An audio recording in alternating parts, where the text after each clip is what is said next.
Quand on parle de la dignité de M. Félix Tshisekedi, moi je pense que c'est le ministère public qui ne veut pas respecter la dignité de M. Félix Tshisekedi. Pas tout simplement de M. Félix Tshisekedi.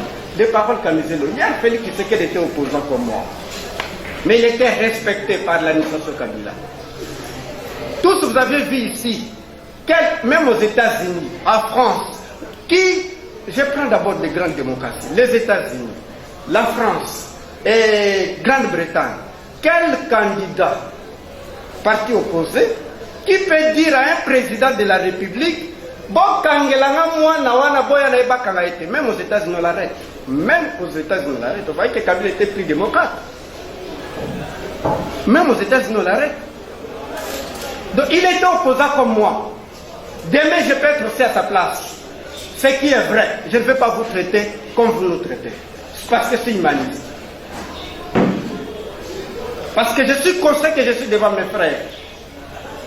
Tout ce que je peux faire dans mon fort intérêt, c'est mon sang. Franchement, ça ne me fait pas du plaisir de venir de parler ici du mariage de quelqu'un. C'est inconcevable.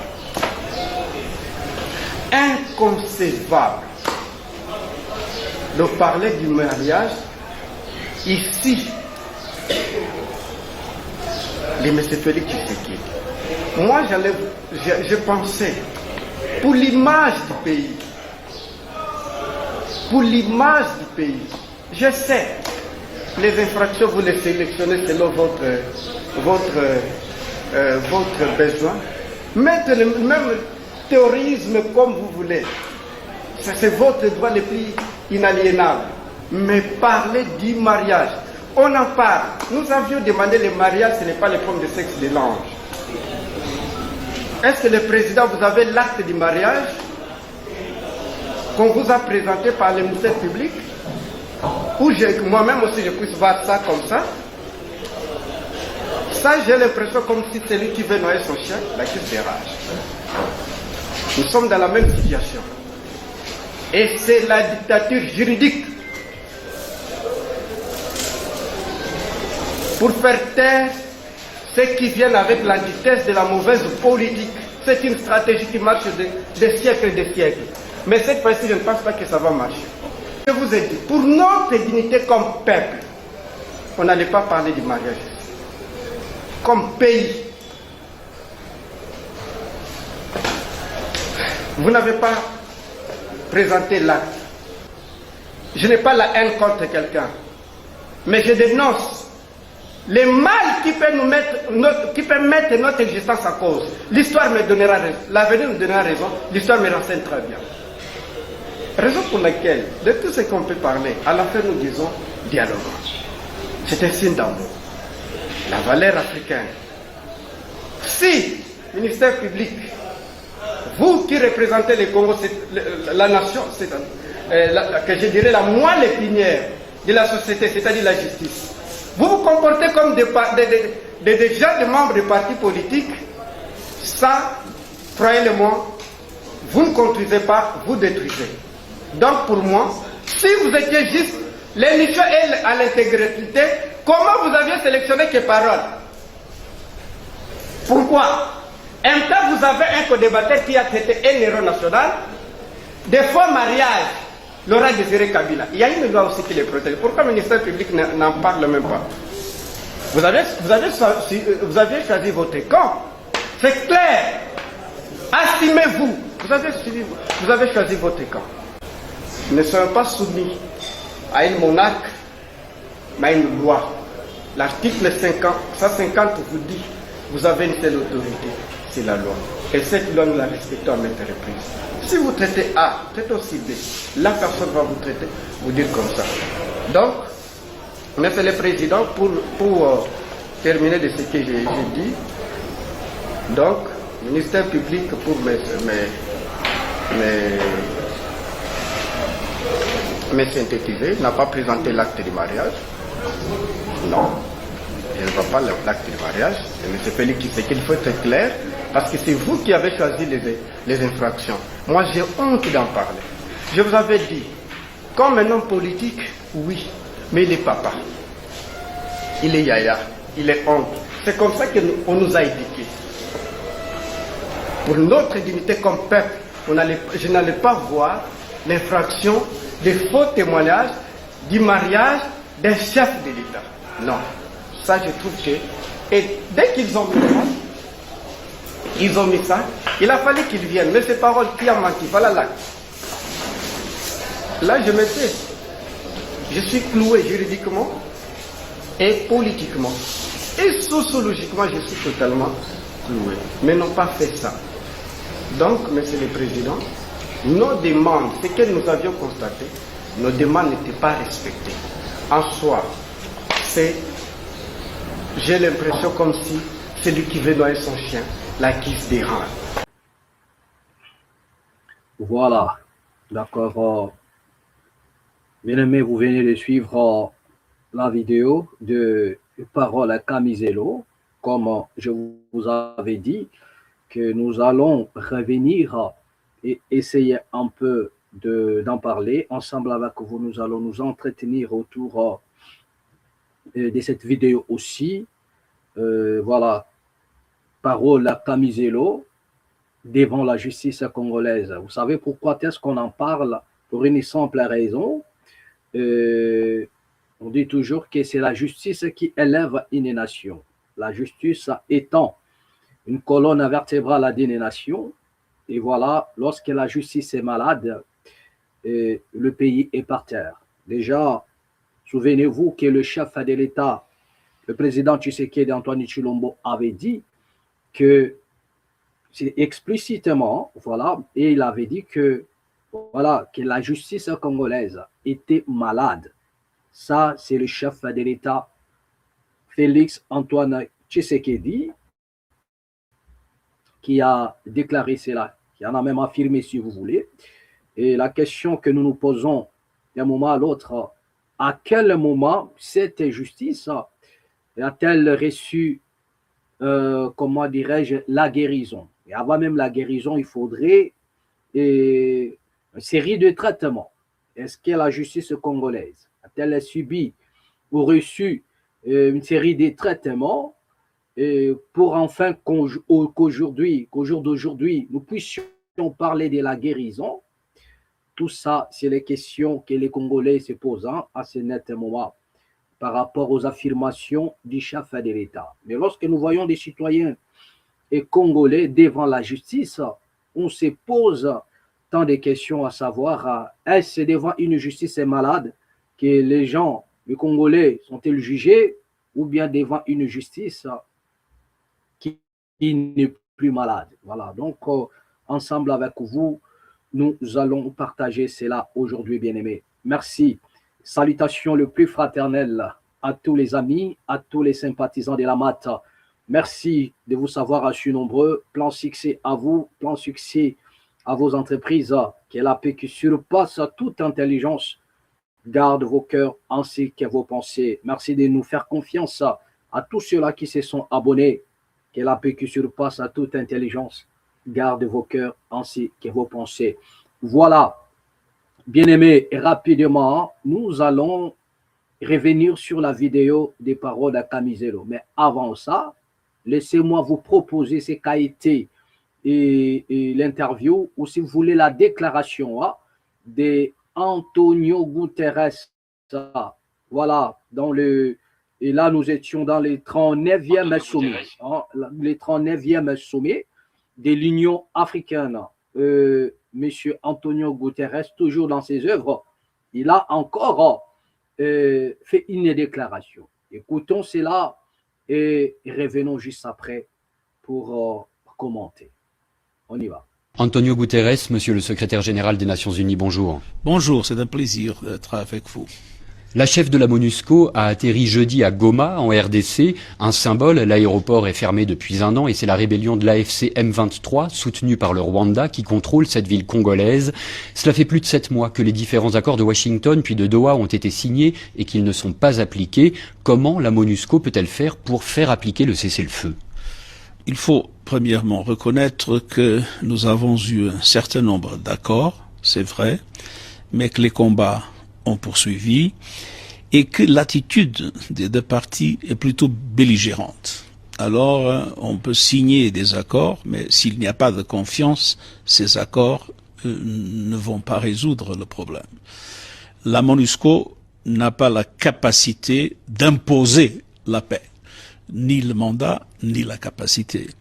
Mais ce que nous faisons, c'est de participer activement dans les contacts avec les deux côtés et dans les contacts avec d'autres médiateurs pour essayer de progressivement rétablir une confiance qui a été complètement brisée. Et sans que cette confiance soit rétablie, ce sera très difficile de pacifier l'Est du Congo. L'hypothèse de sanctions internationales contre des responsables rwandais cités dans des rapports de l'ONU a été soulevée. Le président Paul Kagame y a d'ailleurs répondu avec virulence. Les États-Unis l'envisagent sérieusement, l'ONU aussi. Les Nations Unies, la question des sanctions est une question de la compétence stricte du Conseil de sécurité. Et c'est une question qui n'a pas encore été discutée. Aucun des pays n'a pas encore fait aucune proposition. Ce ne sera pas facile, je crois, d'obtenir le consensus du Conseil. Mais il y a une chose qui est évidente, il faut rétablir l'intégrité territoriale du Congo. Et basé sur ça, naturellement aussi, Voilà, de retour sur ce plateau, bien-aimé. Là, vous venez d'entendre ou d'écouter, si vous voulez, Antonio Guterres. Hein. C'était le 39e, c'était le 39e sommet de l'Union africaine, mais c'est Antonio Guterres qui fait aussi une déclaration en disant que la MONUSCO n'a pas les mandats et la capacité de poser la paix à l'est de la République démocratique du Congo. La MONUSCO n'a pas la capacité ni les mandats d'imposer la paix à l'est de la République démocratique du Congo. Et si tel est le cas, posez-vous la question, que fait la MONUSCO en République démocratique du Congo? Ils n'ont pas les mandats. Donc ce sont des téléspectateurs qui sont là pour regarder les Congolais s'entretuer entre eux ou bien pour piller systématiquement. Je vous avais dit que ces gens-là, ils sont en République démocratique du Congo, non pas pour régler des conflits, mais c'est pour préserver les intérêts. Les intérêts de certains pays, soi-disant puissants, préserver leurs intérêts et piller systématiquement la République démocratique du Congo. Je vous avais balancé autrefois la vidéo. Toujours de M. Antonio Guterres. Ça, c'est la troisième fois que ces messieurs fassent une déclaration un peu musclée concernant la République démocratique du Congo. Ces messieurs ici, Antonio Guterres, avait dit, lors d'une interview d'ailleurs, vous avez les images, vous voyez, il avait déclaré ceci en disant que si l'on vous dit, on lui a posé la question concernant le M23, c'est Antonio Guterres qui nous a démontré en suffisance que même la MONUSCO n'avait pas la capacité militaire, n'avait pas des armements, n'avait pas le moyen de stopper l'avancée du M23. Cela veut dire que même la MONUSCO n'a pas la puissance de feu que détient le M23. Donc, il n'y aura aucune armée en Afrique capable de stopper, d'arrêter le M23. Vous voyez, moi je crois que c'est ce qui a frustré un peu le président Tshisekedi. Il s'est rendu compte que si je ne m'abuse, ces gens-là vont venir jusqu'à Kinshasa et soit m'arrêter ou bien me faire fuir, autant mieux aller se réfugier chez les Américains. C'est-à-dire que c'était une manière de faire chanter même le pouvoir du président Tshisekedi, afin qu'il puisse aller se reposer entre les mains des Américains et qu'aujourd'hui nous puissions assister à toutes ces aventures-là imposées maintenant par les gangsters de la Maison-Blanche. Ça, c'était la première vidéo. Et ce monsieur est revenu encore après un certain temps, lorsqu'il a compris que le président Tshisekedi était déjà dans leur poche.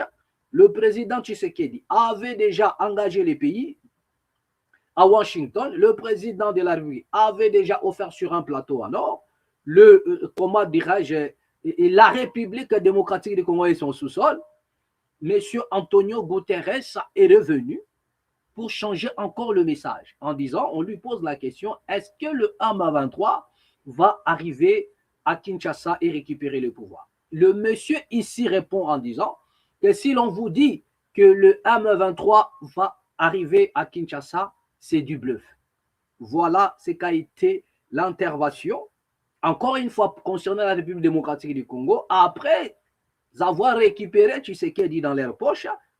M. Antonio Guterres a dit, si l'on vous dit que le M23 va arriver à Kinshasa, c'est du bluff. OK? C'est là où nous avons sonné la trompette en disant aux Congolais qu'ils n'espéraient à rien. C'est ce qui nous a poussé même à dire que ce qui se passe à Washington, ce qui s'est passé depuis le 4 décembre à Washington n'est qu'un échec. OK? N'espérez à rien. Vous êtes en train de le constater aujourd'hui. Le gangster de la Maison Blanche, il a arrêté, comment dirais-je, Maduro, il a bombardé l'Iran, ordonné à ce que les militaires déposent les armes. Mais posez-vous la question, pourquoi ces messieurs, le gangster de la Maison Blanche, ne peut-il pas donner l'ordre à ce que le rebelle dépose les armes, à ce que le rebelle se retire de tous les territoires occupés? Pourquoi ces messieurs ne peut-il pas donner cet ordre-là? L'ordre qu'il donne dans d'autres pays, l'ordre qu'il a donné en Iran pour que les militaires déposent les armes, au risque de se faire framponner encore, écraser encore, pourquoi ce monsieur ne peut-il pas donner cet ordre tout en sachant que Tshisekedi lui a offert la République démocratique du Congo?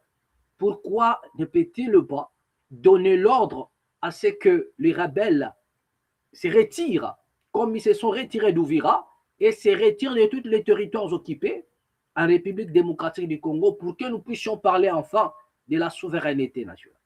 OK?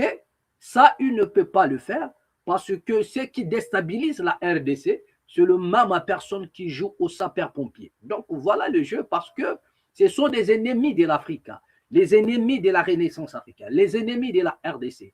Ils ne veulent en aucun cas voir nos pays se reconstruire. OK? Il faudrait qu'il y ait des poches de conflit afin que vous puissiez plonger toujours dans le chantage.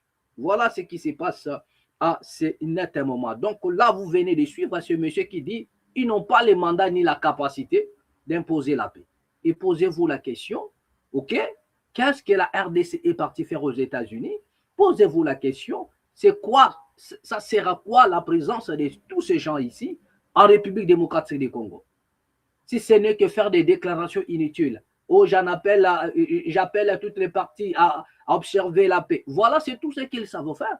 Mais derrière tout ça, ils sont en train de piller systématiquement la République démocratique du Congo. Bien aimé, je vous avais dit que il est temps que chaque citoyen prenne conscience.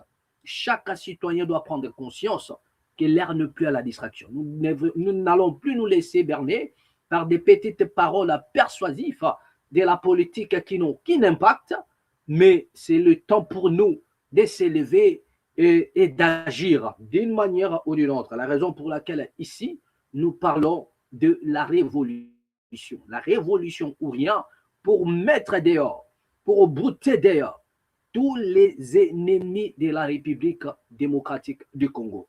Voilà, je crois que rapidement, le message est passé. Bien aimé, revenons un peu sur, ça c'était juste une parenthèse, hein. Revenons maintenant sur, comment dirais-je, la vidéo de Camizelo.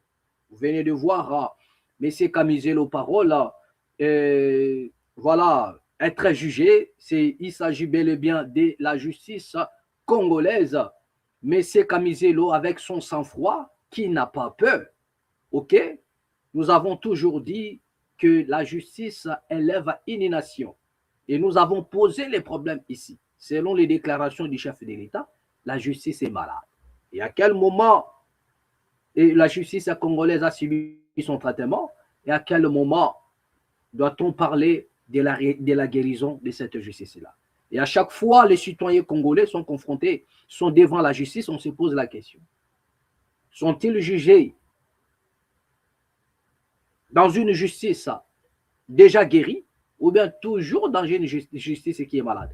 Et si la justice elle est malade, cela veut dire que tout ce qui va se dérouler là ne serait que des symptômes. C'est-à-dire que nous n'allons pas avoir de bons résultats. La justice elle est malade, cela veut dire que tous ceux qui sont là, ils sont malades. Rien de bon ne pourra sortir de cette justice tant qu'elle n'est pas guérie de sa maladie. Selon, ce n'est pas moi qui l'ai dit, ce sont des déclarations propres, une déclaration explicite du chef de l'État congolais. Voilà. Bien aimé, et vous allez comprendre lorsque vous suivez le procès, vous allez directement comprendre que là, on cherche à dire que comme la justice est en train de chercher l'infraction pendant qu'ils sont en train de juger. Mais en jugeant, ils sont en train de vouloir chercher l'infraction dans les propos de Kamizelu. OK? Ce n'est pas qu'ils sont en train de vouloir établir la lumière avant que la justice et comment le verdict se prononce. Il faut d'abord établir la lumière. Mais là, quand vous suivez le procès, vous vous rendez compte que la justice, soi-disant, congolaise, n'a pas besoin d'établir d'abord la lumière. Qu'est-ce que vous attendez par établir la lumière? Cela veut dire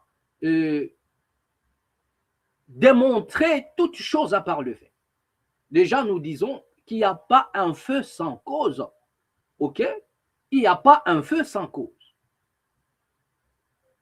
Vous attaquez d'abord la cause et vous verrez ce qu'a été, et comment dirais-je, lorsque vous vous attaquez à la cause, les effets secondaires vont soit à disparaître, soit se manifester.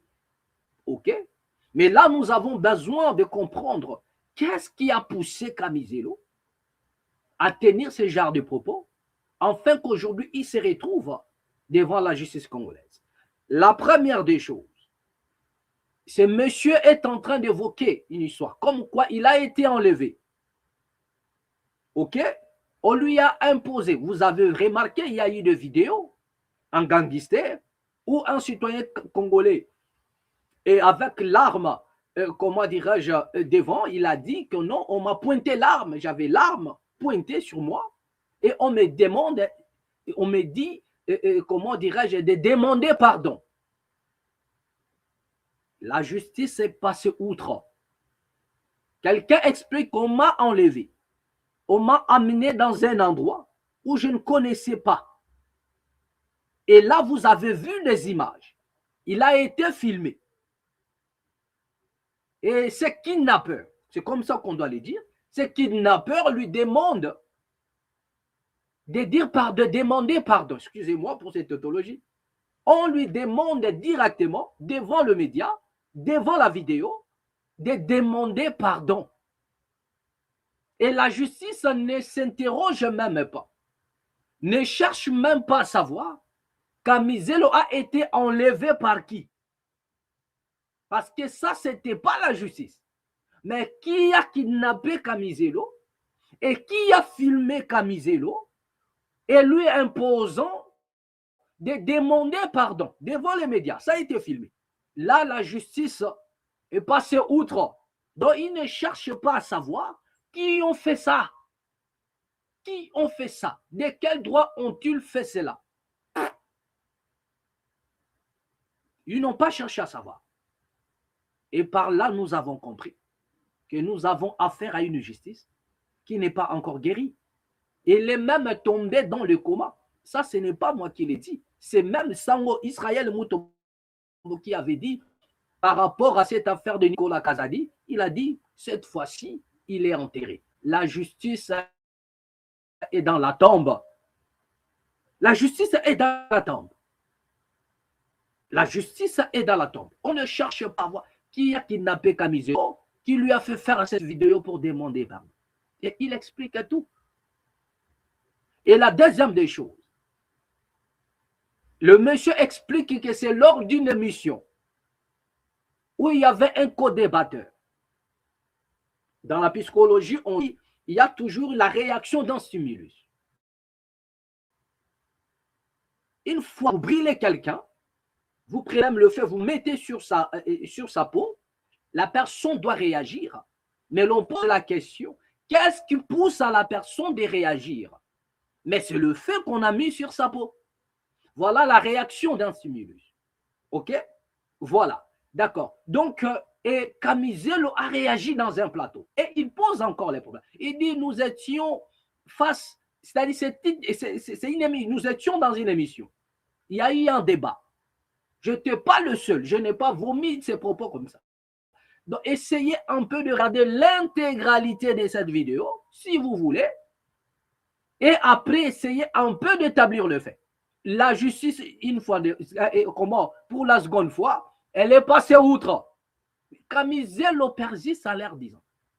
L'émission circule dans le média.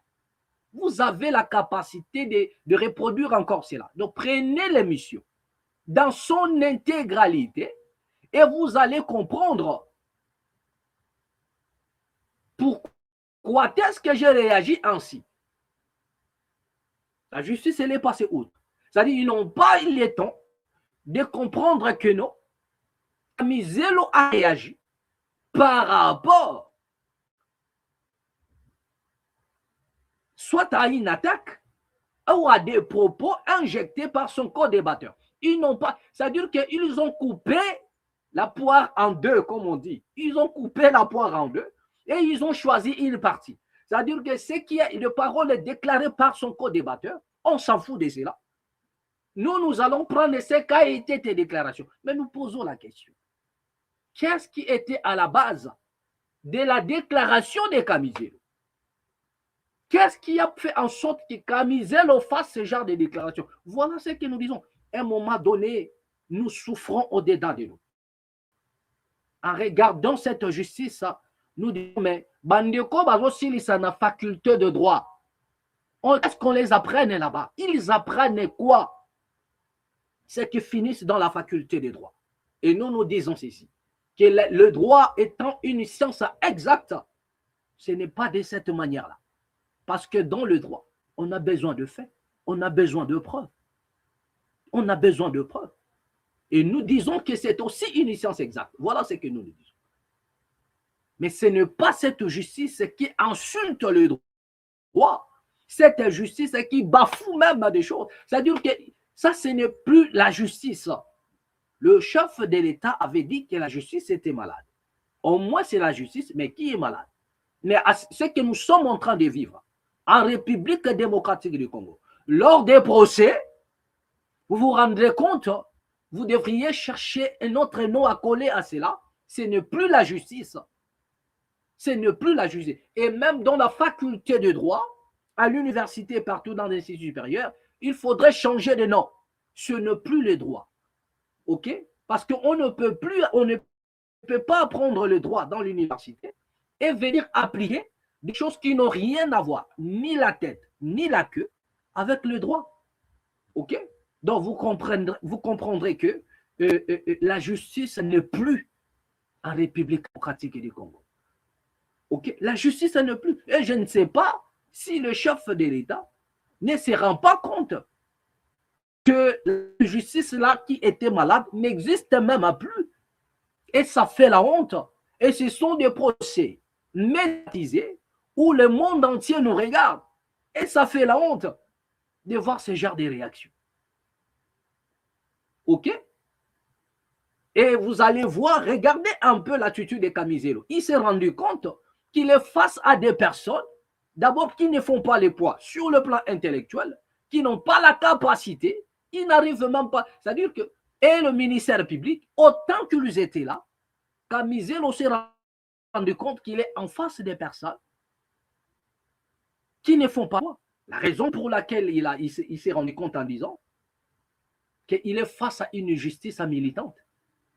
Ce sont des militants qui se sont mis en place dans le but de clouer quiconque parlerait contre le chef de l'État. Mais nous avons posé la question, qu'est-ce qui a poussé Camizelo à réagir? Prenez la vidéo dans son intégralité. Ça, il est hors de question. Il doit accepter qu'il a fait. Mais la personne vous dit carrément, avec un sang-froid, que je dois assumer Pourquoi il dit cela? Parce qu'il s'est rendu compte, il a pris le dessus. Même son mental est d'acier. Regardez, remarquez la vidéo.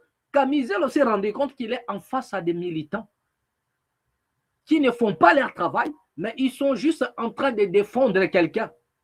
Et en défendant quelqu'un, ils sont en train de cracher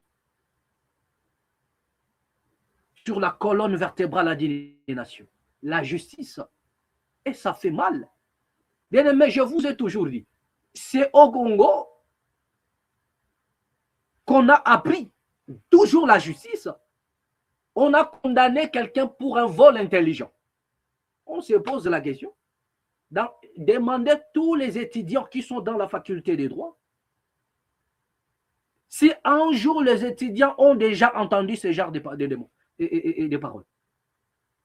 Vol intelligent. Ça, c'est quel article dans quel code? Ça, c'est quel article qu'on appelle vol intelligent? Demandez ceux qui sont dans la faculté des droits. Pour la première fois, on condamne Vital Kamerhe pour une simple raison. Et donc, la justice qui était dans l'incapacité d'éprouver que VK avait volé l'argent de la République, la justice en disant c'était un vol intelligent. Donc, est-ce que nous avons des comédiens dans l'appareil judiciaire ou bien ce sont des personnes qui sont parties à l'école? Est-ce que ce sont qui ont fait l'école buissonnière ou bien nous sommes dépassés? Bien aimé, c'est ce jour-là. Ça, c'était d'abord un peu. Ça, c'était pas encore comment la dernière goutte qui fait déborder la vase. C'était pas ça encore. Mais le jour où nous avons écouté, comment dirais-je, c'est monsieur ici, Barnabé Milinganu, qui a dit que le chef de l'État a collé Mbouma. Bien aimé, ça lui a coûté 3 ans d'emprisonnement pour avoir dit le chef de l'État Kolian Mbouma. En fait, le monsieur, lorsqu'il faisait cette déclaration, il savait que la justice ne peut pas l'appréhender. La justice ne peut pas le condamner sur base de l'argot. Donc, il était intelligent pour savoir ce qu'il employait. Moi, j'avais dit ici, même si on le savait bien, que dans le contexte où ce monsieur disait, il s'agissait d'une fusillade au Kolian Mbouma et Zolobela Lissassi. Mais lorsque on prend Mbouma, le droit ne reconnaît pas Mbouma comme étant Lissassi. C'est là où maintenant la matière grise travaille. Le droit ne reconnaît pas Mbouma comme Lissassi, non. Demandez aux sportifs qui font le sport du combat, ils vous diront que non, Mbouma est Zamakofi. Vous allez chez les sportifs, il vous dira que Mbouma est Zamakofi. Mbouma. Ça, c'est chez les sportifs qui font le sport de combat. Mbouma et Zamakofi. OK? Et encore à Lingala, le fruit veut dire Mbouma. C'est chez les militaires maintenant où Mbouma a une autre connotation. Et comme il est assis. OK?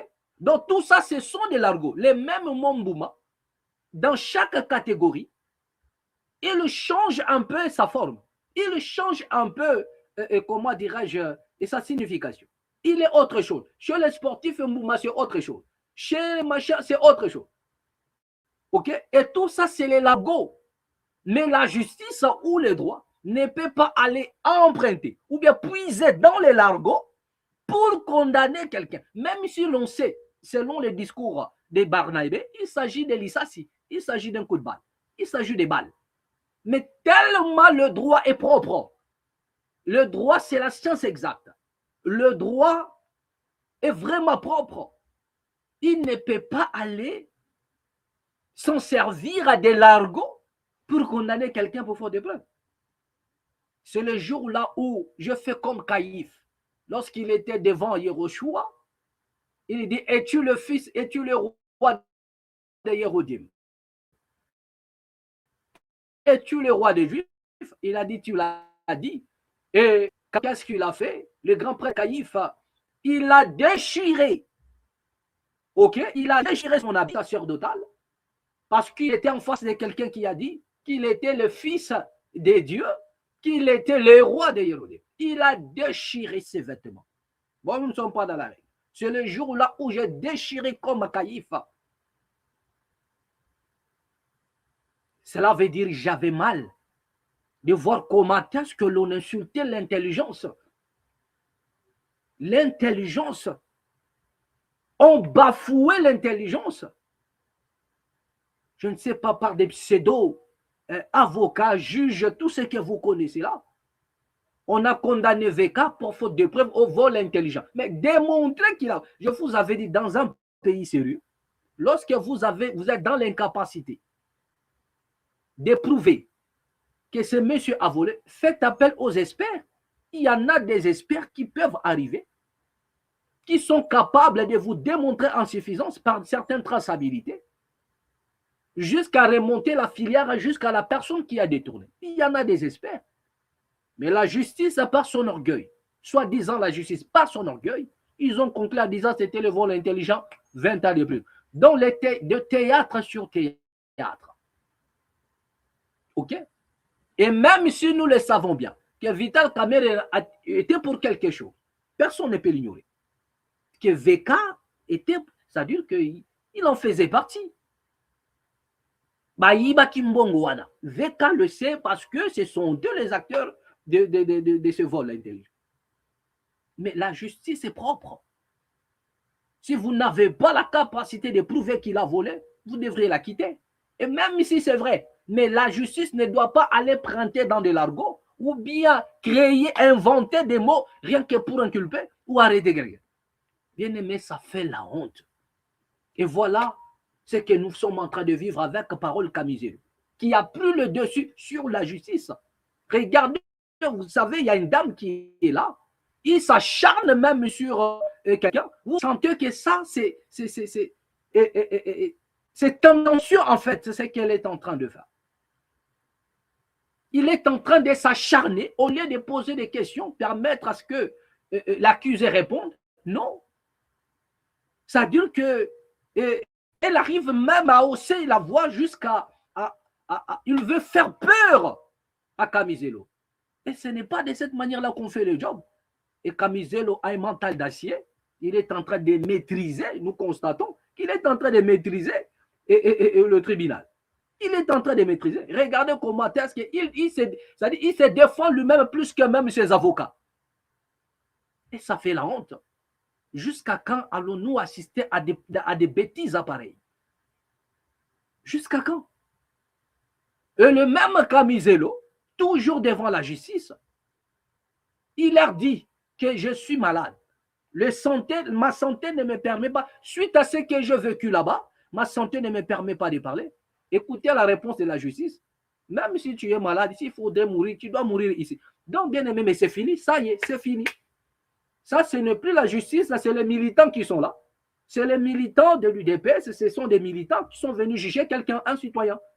C'est fini. Suivez cette vidéo et revenons juste. Des preuves matérielles, c'est-à-dire des papiers. Des papiers. Donc, moi, j'ai l'acte juridique pour me clouer de ce que les régimes qui défendent,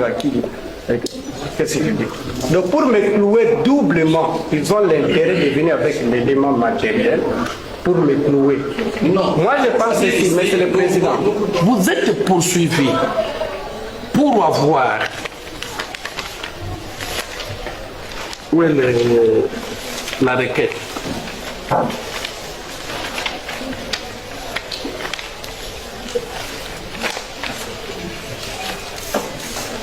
Vous êtes poursuivi pour avoir à Kinshasa, ville de Seno, capitale de la République démocratique du Congo, sans précision de date certaine, mais au courant de l'année 2025, vous avez dit ceci, d'après le ministère public. Le 4 décembre 2025, Félix Tshisekedi signe l'acte de balkanisation à Washington. Virgule, sont les amis de Félix Tshisekedi. les ennemis de la République démocratique du Congo sont les amis de Félix Tshisekedi. Autrement dit, M. Tshisekedi est un traître de la République. 1. 2. Vous êtes poursuivi pour avoir sur votre compte, sur WhatsApp, Facebook, TikTok, Twitter, avoir donné une fausse information à ces termes. Le président Félix Tshisekedi, commandant suprême, a fait venir le M23 à Kinshasa pendant 14 jours et en rentrant, il leur a donné 1,3 million. Il sera important de savoir où le président de la République s'est marié parce qu'il est capable de pirater son mariage et il peut également pirater la Banque centrale. Voilà les faits. Ces faits sont précis, mis à votre charge. Nous avons suivi les vidéos. Ça, vous êtes en train de vous poser la question. Est-ce que les faits ici, nous avons suivi les vidéos? Quels sont les commentaires que vous faites sur les vidéos suivies par rapport aux faits qui vous sont reprochés? En tout cas, si vous pouvez m'accorder d'abord, avant d'attendre d'autres médecins, chaque personne est médecin de lui-même. Moi-même, je sens que mon corps ne me permet pas. Tout le monde peut constater mon courage quand je suis devant les problèmes rhétoriques. Je suis un homme responsable qui s'assume, je sais m'assumer. J'étais, pour faire rire un peu, il est 0 heure, 1 heure. On me met au sol comme un chat. On me pose des questions. On fait sortir toutes les idées qui sont fait sortir là-bas. On me pose la question pour la signer. Je dis oui, je me sais. Vous regrettez quelque chose? Non, je ne regrette pas. Comment ici, je ne peux pas m'assumer. Je sais que vous êtes humaniste. Si vous pouvez répondre à la demande de mes avocats, je vais bien répondre et puis calmement avec un courage. Parolien. Un courage parolien. Le tribunal peut considérer qu'il y aura les commentaires, mais pour le moment, je me focalise d'abord à ma santé. Si je décide ici, comment nous allons? Parce que je ne sens pas bien. Vous avez oublié ce que le tribunal l'a dit tout à l'heure.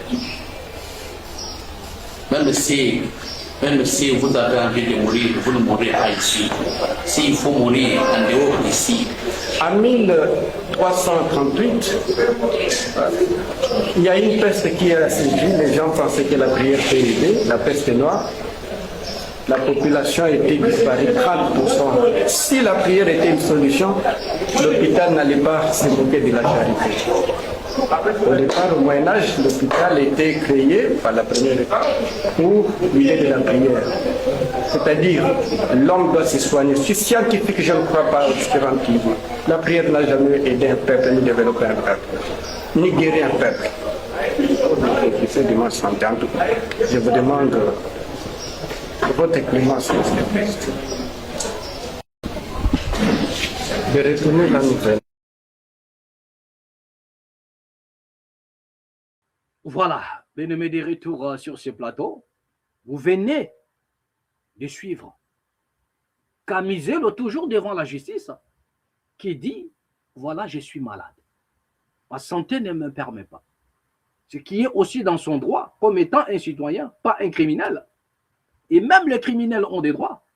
Mais en pleine justice, pendant qu'on est en train de le juger, le monsieur dit, ma santé ne me permet pas. Le juge refuse. Mais, je dis, mais attendez, mais j'hallucine ou quoi? Nous sommes dans quel monde?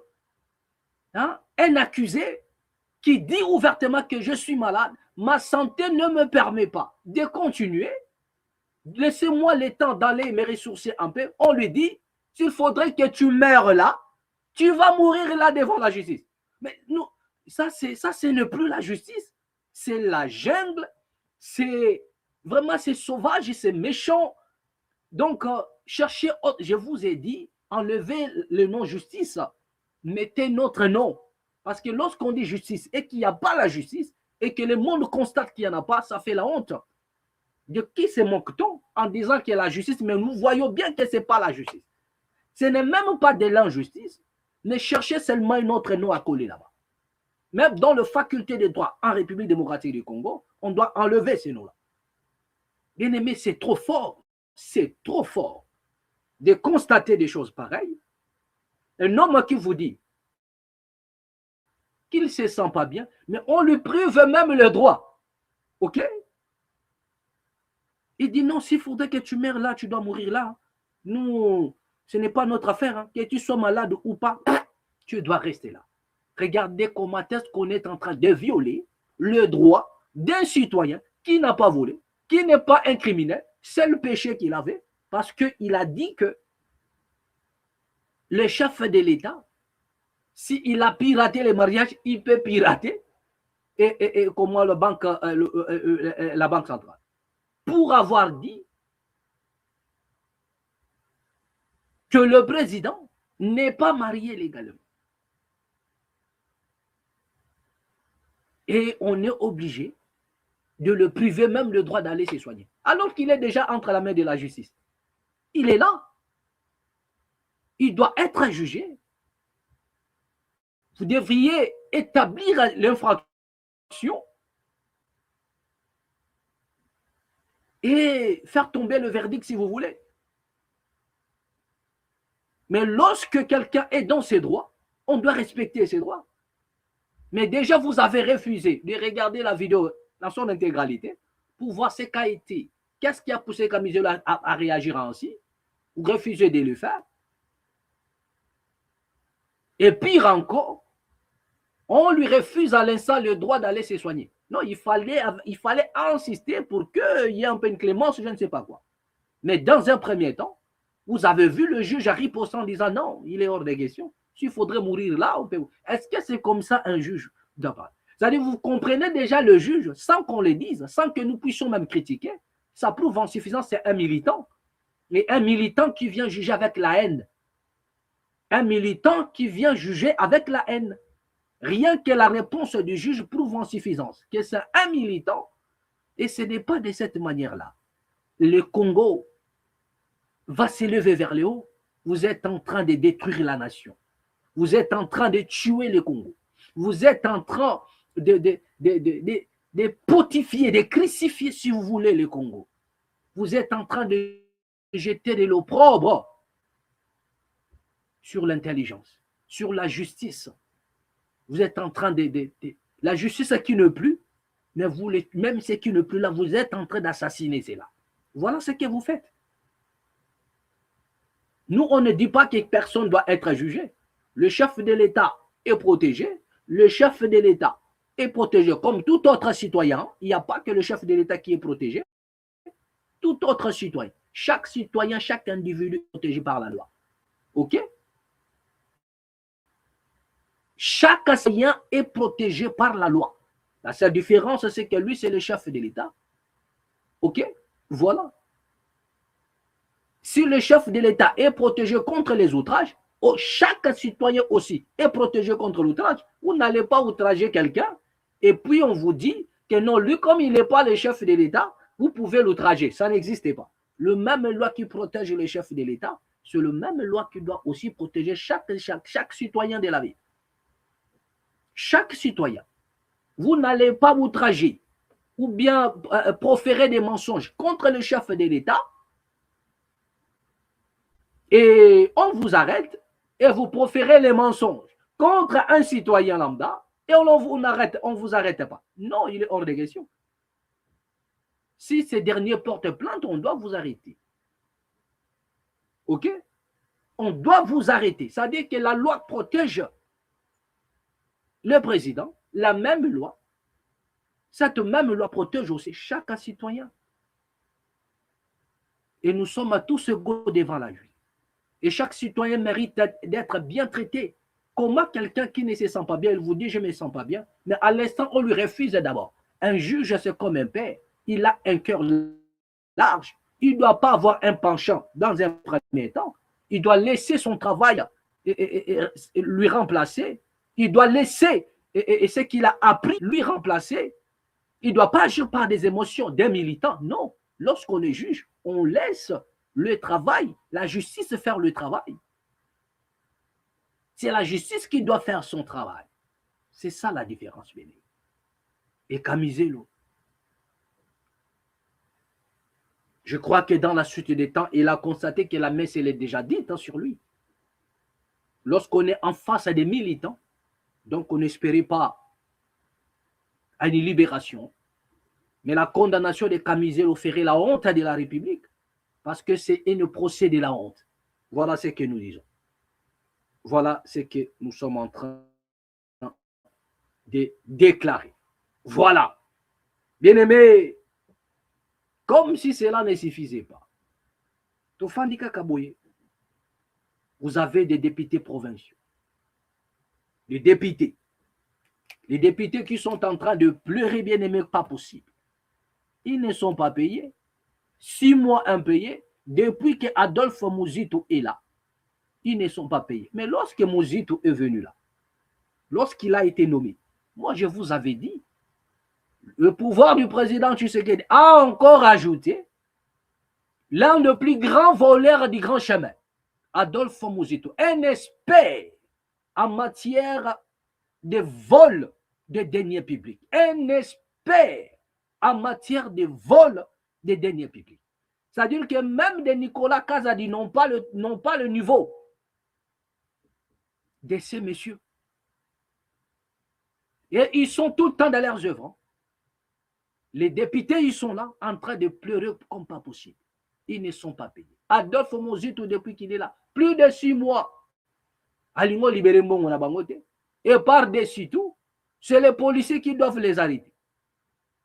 Nous avons fouillé comme ça, nous avons vu un député qui était malade et en train de pleurer dans les réseaux comme quoi il n'a pas les moyens de se faire soigner. Regardez la vidéo et revenons juste après. Le troisième jour, on a oublié. La CMK, Kendera, l'on est pour le résultat. Il y a l'examen de celle qui s'est avant-hier. Parmi les honorables, il faut foutre des nyongo.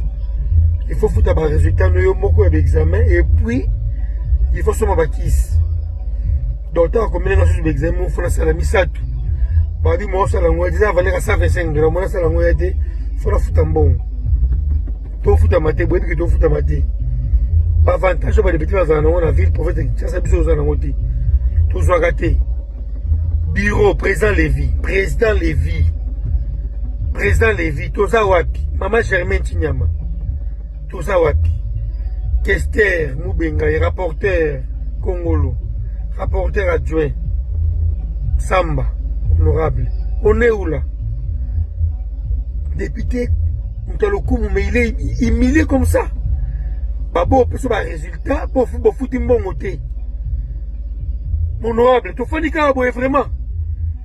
Je suis malade, Nazobela. Nasoni, donc on a battu le rôle. Papa. C'est la carte pour toi, car bisous de ton monde. Na maladie, beaucoup foutre un bon maladie, t'es na maladie. En tout cas, ça me dépasse. Bureau pour la solution. Pour nga ino zo ndako nga boyiti. Na traitement to zoate, na salaire to zoate, est-ce que to suka? Oh. Bureau pour faire qui na bureau. Voilà. Bien-aimés, vous venez de voir un père de famille, un député provincial qui pleure comme un enfant. Donc, dans la classe politique congolaise, la seule malédiction que vous pouvez avoir, c'est être député provincial. Je dis bien dans la classe politique congolaise. Lorsque vous êtes député provincial, bien aimé, on s'en fout de vous éperdument. Pour une simple raison. La première des choses, ils savent que vous n'avez pas la capacité de faire appel à tous ces gens-là pour venir se justifier là-bas, en dehors peut-être du gouverneur de la ville et des petits, comment dirais-je, des petits directeurs, machin, tout ça là, qui relèvent de la gestion du gouverneur de la ville. Mais tous ces ministres-là les savent. Ils ne peuvent pas venir vous rendre compte là-bas. Parce que ceux qui sont dans l'Assemblée nationale, là-bas, ils ne peuvent pas faire cela parce que là-bas, ça peut basculer à tout moment. la majorité peut basculer. Lorsque vous n'êtes pas libéral, ils peuvent aller de l'autre côté. Il y a plus de chantage là-bas. La raison pour laquelle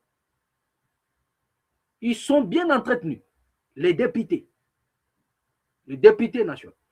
Mais être député national en République démocratique du Congo, peut-être faudrait faire partie du bureau. Faudrait faire partie du bureau. Là, je salue au moins en passant l'honorable Congolo, qui est dans l'Assemblée nationale, il fait partie du bureau, qui fait un excellent travail. C'est un monsieur à qui nous jetons plein de fleurs, nous disons, dans le jour suivant, il mérite même d'être gouverneur de la ville. L'honorable Congolo, je précise, c'est un homme qui connaît le vivre ensemble. C'est un monsieur qui a les soucis, comment dirais-je, qui travaille pour sa nation, qui a les soucis de travailler. Et je demanderai humblement aux autres peut-être députés de faire confiance à ces messieurs-là. Honorable Congolo, qui fait partie du bureau.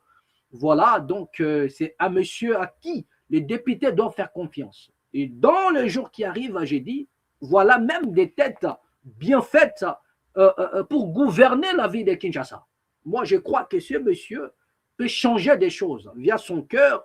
Et voilà, donc c'est quelqu'un qui ne veut pas faire toute chose pour lui-même. Non, il est là pour la nation, il est là pour les autres. C'est quelqu'un qui a toujours défendu ses collègues. C'est un homme qui a toujours travaillé dans le but de promouvoir un peu, et comment dirais-je, cette richesse que nous avons en République démocratique du Congo. Et vraiment, il est dans la diversité dans l'Assemblée provinciale. Et vraiment, beaucoup de fleurs pour l'honorable Congolo. Et plein succès pour ce que vous faites. Voilà. Donc, moi, je crois que vos collègues doivent être fiers de vous et vous faire confiance. Moi, j'aurais souhaité, et si ça ne dépendait que de moi, que ce monsieur, honorable Congolo, puisse être le futur candidat des gouverneurs de la ville de Kinshasa. Je crois qu'on n'aura pas, le Kinshasa ne fera pas naufrage. Voilà, parce que avec ces messieurs-là, les somnambules que nous avons en face de nous, et nous risquons de voir la RDC et Kinshasa faire naufrage. Mboka et Tcholi. Voilà, Kinshasa risque de Tchola pour rien parce que vous avez en face de vous et un somnambule, un monsieur qui ne sait pas pourquoi il est là. Voilà, donc après il est en train de voter des lois bizarres qui n'existent même pas. Ok, donc pour rendre la vie difficile encore aux gens. Ok, donc de telles personnes ne méritent pas gouverner la ville de Kinshasa. Voilà, d'accord, donc plein succès à l'honorable Congolo. Voilà. Donc, regardez le père de famille à qui pleure.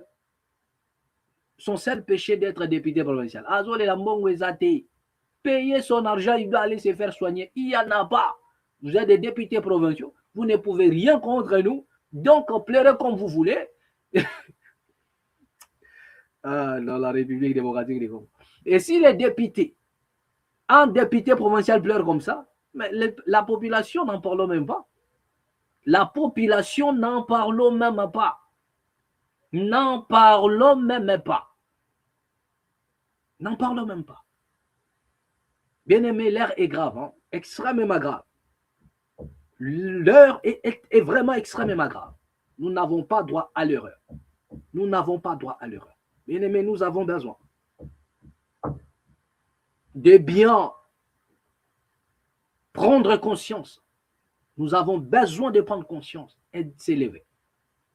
Tout va mal. Nos intérêts bafoués. Les intérêts de la population bafoués.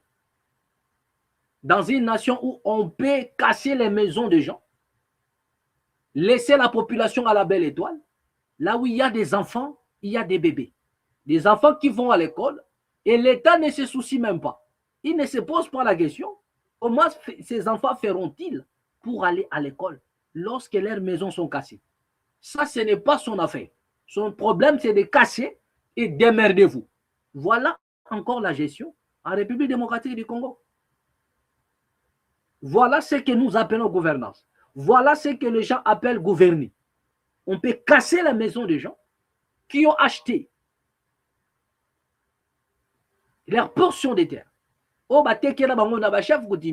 Ou bien certaines autorités, voilà, des cadastres, tout et tout. Ils ont acheté, ils en ont des documents, ils détiennent des documents. Les gens qui en ont, ils détiennent des documents. Mais on vient, on casse leur maison. Ils sont chassés. Et on ne se pose pas la question. Parmi ces gens-là, il y en a des enfants. Et l'État n'a même pas le souci. Il ne s'inquiète même pas. Comment est-ce que ces enfants-là feront pour aller dans les écoles, dans leurs établissements scolaires? L'avenir de demain détruit. C'est là où vous allez voir demain ou après-demain, les enfants vont se retrouver dans la rue. Les petites filles, 7 ans, 8 ans, 9 ans, vont se faire, c'est pas moi, massacrer par tous ces voyous des grands schémas. Et des petits garçons vont devenir des petits voleurs, koulouna, machin, tout comme ça. Mais les noyaux, c'est quoi? Qu'est-ce qui a produit tout ça? C'est pourquoi nous sommes en train de voir. Le problème, c'est casser. Oui, casser comme vous voulez. Mais posez-vous la question. Lorsqu'on casse, on se pose la question. Le bénéfice, c'est quoi de casser?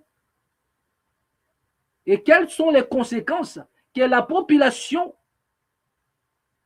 peut rencontrer après avoir été expulsé ou bien mis à la belle étoile?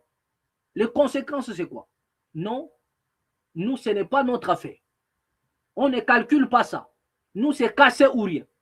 Et c'est ça que vous voulez appeler la gestion. C'est ce que vous voulez appeler l'État. Eh, ils ont bien fait. Les gens ont construit n'importe comment. Mais attends, est-ce que l'État doit faire des choses comme la rue? Non. Dans la gestion de l'État, on doit penser chaque individu. Dans la gestion de l'État, on doit penser chaque individu. Ce n'est pas parce qu'ils ont fait des constructions anarchiques, donc l'État doit tout foutre en l'air sans pour autant s'inquiéter. Mais la plupart de ces gens-là, ils ont acheté. N'a livré, fiche, tous les documents à leur possession. Qui ont vendu ça? Ce sont toujours les autorités. Et après, ils sont chassés par qui? Toujours par les autorités. Sans rien. Démerdez-vous. Même les enfants qui sont là, qui partent à l'école, on s'en fout. Comment ces enfants-là feront-ils pour se laver, pour leurs besoins, pour aller à l'école? L'avenir est éteint. L'avenir gâché. Par qui? Par les autorités congolaises. Déjà, nous avons dit, vous êtes en train de casser, mais quel est le plan que vous avez pour la ville de Kinshasa? Nous ne voyons pas le plan, nous ne voyons pas la maquette, nous ne voyons rien du tout. Dans des pays normaux, sérieux, on vous montre le plan, voilà ce que nous allons faire, la raison pour laquelle nous sommes en train de casser. Bien aimé, vous allez vous rendre compte après que Batoyo, côté Kamboka, ils sont venus vendre le pays moitié par moitié, petit à petit. Vous allez vous rendre compte après-demain que tous ces endroits-là qui sont en train de casser, les expatriés vont s'en accaparer. Attendez, vous allez voir. Ce sont des mafiosos que vous n'avez pas l'idée. La raison pour laquelle je parle de la révolution. Les Congolais doivent s'élever et les chasser, les poursuivre, les pourchasser comme des cabris. Les pourchasser, bien aimés. C'est notre héritage. Et eux, ils sont en train de vilipender cela. Où est donc la maquette? Ils cassent ça pourquoi? Pour faire quoi enfin? Ils cassent partout. Des constructions anarchiques, oui. Mais là où il n'y a même pas de construction anarchique, on vous dit que les espaces à Kingandi, ça c'est l'espace de tel, ça c'est l'espace de tel, c'est l'espace de RVA. Et ils cassent en besoin. Mais où est donc la maquette? Montrez-nous la maquette de ce que vous voulez réaliser là. Il n'y en a pas. Demain ou après-demain, c'est les expatriés que vous verrez dans ces coins. L'avenir de la population congolaise, sacrifié à fond. Sacrifié. Il y a même une vidéo qui circule là, je ne sais pas si c'est toujours l'intelligence artificielle, dans le Libanais qui dit n'importe quoi, qui est en train de raconter un peu n'importe quoi. Je n'ai pas voulu balancer cela, mais peut-être prochainement, je vais revenir un peu sur ça, mais je ne sais pas. C'est une vidéo qu'on m'a envoyée aussi. Donc voilà un peu ce qui se passe en République démocratique du Congo. Et ils appellent ça gestion. Alors qu'ils sont en train de sacrifier la population pendant que eux ils sont dans l'opulence, pendant que eux ils sont dans le luxe. Bien-aimé, ça fait pitié. Rapidement, bien-aimé, nous allons finir. Nous sommes presque à la fin. Bien-aimé, on nous signale, laissez-moi vous signaler ici, que depuis le soi-disant l'assassinat de Willy Ngoma, nous allons encore même prochainement revenir sur ça, parce qu'il y a un paradoxe. Je ne sais pas comment fonctionne l'État congolais. Comment fonctionne le Congo? Il y a comment dire, les gens, ils ont fait soyer, et on nous dit que Willy Ngoma est mort. Voilà, les drones l'ont attaqué. Voilà, il y a une attaque de drone, et Willy Ngoma a trouvé la mort. Voilà les communiqués, ce qui nous a été balancé par les autorités congolaises. Mais après, vous avez encore un militaire, je vois, c'est pas moi qui vient de sortir de la prison. Il s'appelle Kassereka, il est un certain major. Je ne sais pas moi, Kassereka dit que Willy Ngoma n'est pas mort ce jour-là. Il est mort depuis. C'est-à-dire qu'à l'instant, il remet en cause tout ce que nous sommes en train de voir dans les réseaux sociaux, comme quoi il a été tué par un coup de drone. Major Kassereka, mais vous ne voyez pas la gravité de ces choses-là. Pendant que le monde entier en parle, les autorités nous disent qu'il est mort, le drone, nanani, nanana. Mais il y a un certain Kassereka, un militaire, un ancien militaire, je ne sais pas moi comment, qui nous dit qu'il n'est pas mort ce jour-là, il est mort, ça fait déjà nanana. Mais vous ne voyez pas qu'il remet en cause l'information qui circule. Donc, Mbalamoko, directement, il fait de la République démocratique du Congo un État, je ne sais pas moi, un État voyou, un État qui manque la cohérence, un État qui n'est pas informé, un État papier. Donc, c'est quelqu'un qu'on ne doit pas laisser dire de tout et de rien, il doit être arrêté. Parce que là, c'est grave. Donc, prochainement, nous allons revenir avec cette vidéo-là, je crois, et vous la proposer, voir un réfléchissons pour réfléchir ensemble avec vous. Sinon, c'est grave. On dit qu'il est mort, mais un militaire au Congo, il dit que non, déjà. Donc, il dément tout ce qu'on nous dit récemment sur le soi-disant mort de Willy Ngoma, dont on n'a même pas vu les cadavres jusque-là. Mais après ce soi-disant mort de Willy Ngoma, les hostilités ont repris. Voilà, donc le combat, on nous signale déjà, bien aimé. Qu'est-ce qu'on nous dit? Bien aimé, on nous signale du côté des Massissi. M23, Ouazalendo à Massissi font 4 civils morts et exode massif. Du côté des Massissi, il y a des combats qui ont repris. Et des combats, de forts combats, donc bien aimé, et à telle enseigne qu'il y a une exode massive. Peuple Azo qui m'a toujours. Ok, donc pendant que nous sommes en train de parler, il se passe des choses du côté des Massissi. Depuis qu'on nous a annoncé la mort de Willy Ngoma, les M23 a décidé de se venger. Ils ont mené des offensives. Et on nous signale encore plus loin qu'ils ont récupéré certaines localités. Et voilà, donc le combat reprenne à l'est de la République malgré les cessez-le-feu fragiles. Le combat ont repris et on nous signale encore que le rebelle a dit M23 reprenne Kasseni et Louké à Massissi après une contre-offensive. Ok? Voilà, nous allons essayer un peu de vérifier cela. Les rebelles du M23 ont repris le village de Kasseni et Louké, territoire de Massissi, Nord Kivu, le 26 février 2026 après clash intense avec l'armée congolaise et miliciens Ouazalendo. Contre-offensive lancée le 27 février. Un jour après leur perte initiale, contexte et renfort. Renfort arrivé du territoire des Rutshuru, renforçant les capacités offensives du M23. Intensification des combats malgré un cessez-le-feu récent, causant des milliers de déplacés. Voilà. Antécédent récent. Qu'est-ce qu'on nous dit? Armée congolaise annonce la mort de Willy Ngoma, porte-parole militaire du M23, tué par drone après et près de Rubaya, Massissi, le mardi précédent. Conséquences humanitaires et accusations. Les habitants fuient vers des zones sécurisées. pas de bilan officiel des victimes. M23, faction de l'Alliance Fleuve Congo, nanani, nanana. Voilà. Donc, ils accusent même à Kinshasa et de ne pas avoir respecté le cessez-le-feu. Voilà ce qu'on nous signale. Donc, retenez que le M23 sont passés à l'offensive depuis l'annonce de la mort de Willy Ngoma et ils ont récupéré du côté des Massissi des localités déjà. Moutou Apeki Sabangote, tout ça à cause d'intérêts égoïstes de certains individus. La population a des bandades, toujours à cause des intérêts égoïstes de nos soi-disant politiciens. Les Congolais sont dans l'insécurité au jour le jour. OK?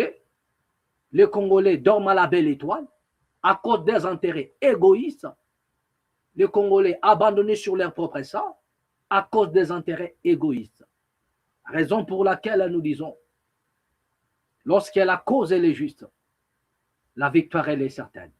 Et j'en appelle ici à la conscience nationale, la conscience de la population congolaise. Nous sommes peut-être la seule nation au monde qui est restée jusque-là à genoux, marginalisée, bafouée. On nous manque de respect partout dans le monde. On nous manque de respect. Nous n'avons pas de considération partout dans le monde. Tout ça pour une simple raison. Parce que nous n'arrivons pas jusque-là à renvoyer un signal fort dans le monde.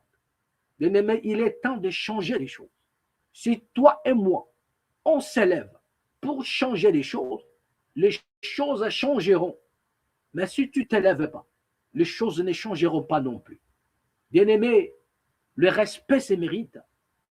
Le respect s'impose. La raison pour laquelle il n'y a aucune arme, peu n'importe son envergure, ne peut maîtriser un peuple uni qui s'élève pour sa propre libération. La raison pour laquelle là, nous disons, lèvons-nous comme un seul arbre. Congolais, nos ennemis ne sont pas d'abord ailleurs.